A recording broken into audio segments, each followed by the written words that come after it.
নমস্কাৰ, এটা বিশেষ কাৰণত আজি ভিডিঅ'টো বনালোঁ। যোৱাকালি হয়তো সকলোৱে জানে বা যোৱাকালিয়ে বনাব লাগিছিল ভিডিঅ'টো, কিন্তু আমাৰ ইয়াত বহুত বেছি বৰষুণ, গতিকে মই ভিডিঅ'টো ষ্টাৰ্ট কৰিব নোৱাৰিলোঁ আৰু ৰাতিপুৱাই আজি ভিডিঅ'টো বনাওঁ বুলি ভাবিলোঁ।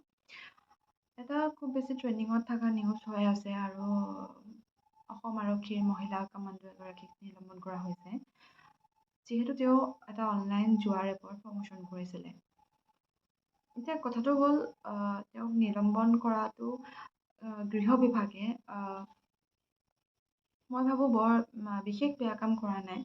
আচলতে এনেকুৱা ধৰণৰ পদক্ষেপসমূহ আমাৰ সমাজৰ কাৰণে খুব বেছি এটা ভাল বাৰ্তা কঢ়িয়াই আনিছে। কিয়নো এগৰাকী আৰক্ষী বিষয়া বুলিয়ে নকওঁ, যিসকল চৰকাৰী চাকৰিয়াল বা চৰকাৰী চাকৰিয়াল বুলিয়ে নহয়, যিসকল এখন চিনাকি মানুহৰ বা এটা গুৰু দায়িত্বত আছে, তেওঁলোকক যিহেতু ছ'চিয়েল মিডিয়া ইনফ্লুৱেঞ্চাৰে হওক বা ইউটিউব কণ্টেণ্ট ক্ৰিয়েটৰ যেনেকুৱা হিচাপতে মানুহে তেওঁলোকক খুব বেছি অনুসৰণ কৰে, বিশেষকৈ নৱপ্ৰজন্মই তেওঁলোকক বহুত বেছি অনুসৰণ কৰে। গতিকে তেওঁলোকে কিবা এটা কাম কৰাৰ আগত মই ভাবোঁ এশবাৰ ভাবি চাব লাগে।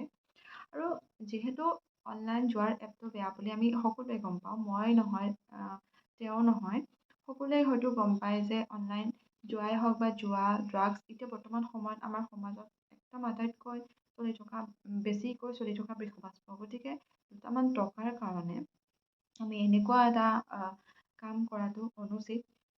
সেইবাবে মই ভাবোঁ গৃহ বিভাগে এটা উচিত সিদ্ধান্ত লৈছে আৰু ভাল হওক তেওঁৰো, ভগৱানে তেওঁৰ নিজৰ ভুল স্বীকাৰ কৰি সুপথলৈ ঘূৰি আহক।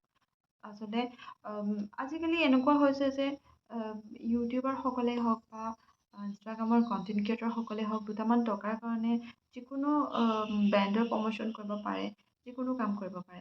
কিন্তু টকা মানুহৰ জীৱনত আহিব, টকা ইনকামো কৰিব পাৰিব, কিন্তু মানুহৰ এই যে সন্মান বোলা বস্তুটো, সন্মান বহুত এটা চেঞ্চিটিভ বস্তু মই ভাবোঁ, যিটো গুচি গ'লে আকৌ ঘূৰাই অনাত বহুত বেছি কষ্ট হয়। গতিকে ফলোৱাৰ্ছ আৰু দুটামান লাইক, কমেণ্ট, শ্বেয়াৰৰ ভিত্তিত তেওঁলোকে বা দুটামান টকাৰ কাৰণে যিকোনো কাম নকৰি এটা সুস্থ মস্তিষ্কৰে ভাবক, যাতে সমাজলৈ এনেকুৱা ধৰণৰ বিষয়বস্তু বিয়পি নাহে। কিয়নো এই ছ'চিয়েল মিডিয়াৰ সন্মানখিনি মই ভাবোঁ খুব বেছি এনেকুৱা যে আহিবলৈ বহুত বেছি সময় নালাগে আৰু যাবলৈতো তাতকৈ বেছি কম সময় লাগে। সেয়েহে ছ'চিয়েল মিডিয়া ইউজ কৰা সকলো সতৰ্ক হয় এই ক্ষেত্ৰত, কিয়নো ছ'চিয়েল মিডিয়াটো এনেকুৱা নহয় যে এটা এইজ আছে তেওঁলোকে চায়। এতিয়া বৰ্তমান সময়ত দেখি আহিছোঁ বিশেষকৈ ইনষ্টাগ্ৰামত ৰিলছৰ নামত যি সাধাৰণ ন্যূনতম সীমাকণো নাৰাখে, ন্যূনতম সীমাও চেৰাই যায়, যিটো ভিডিঅ' আমি ফেমিলিৰ লগত বহি একেলগে চাব নোৱাৰোঁ।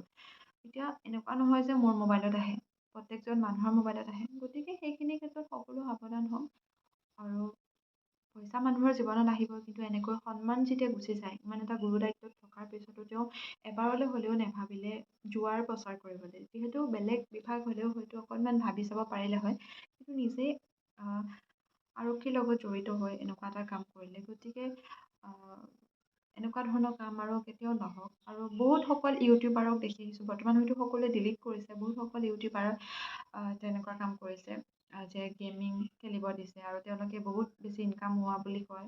ত' মই ভাবোঁ ইমান প্ৰচাৰ কৰিছে, আজি কেইদিনমানৰ পৰা মোবাইলটো খুলিলেই সেইখিনিয়ে আহে ইনষ্টাগ্ৰামত, ইউটিউবত। গতিকে সাধাৰণ মানুহে হয়তো এবাৰ হ'লেও সেই এপটো ব্যৱহাৰ কৰি চাইছে। গতিকে তেনেকুৱা বিশেষকৈ আমাৰ নৱপ্ৰজন্মৰ উঠনীয়া যিসকল ল'ৰা ছোৱালী, তেওঁলোকৰ বহুত বেছি এই ক্ষেত্ৰত ক্ষতি হয়, কাৰণ সকলোৰে ভাল বিচাৰ কৰিব পৰা ক্ষমতাটো নাথাকে।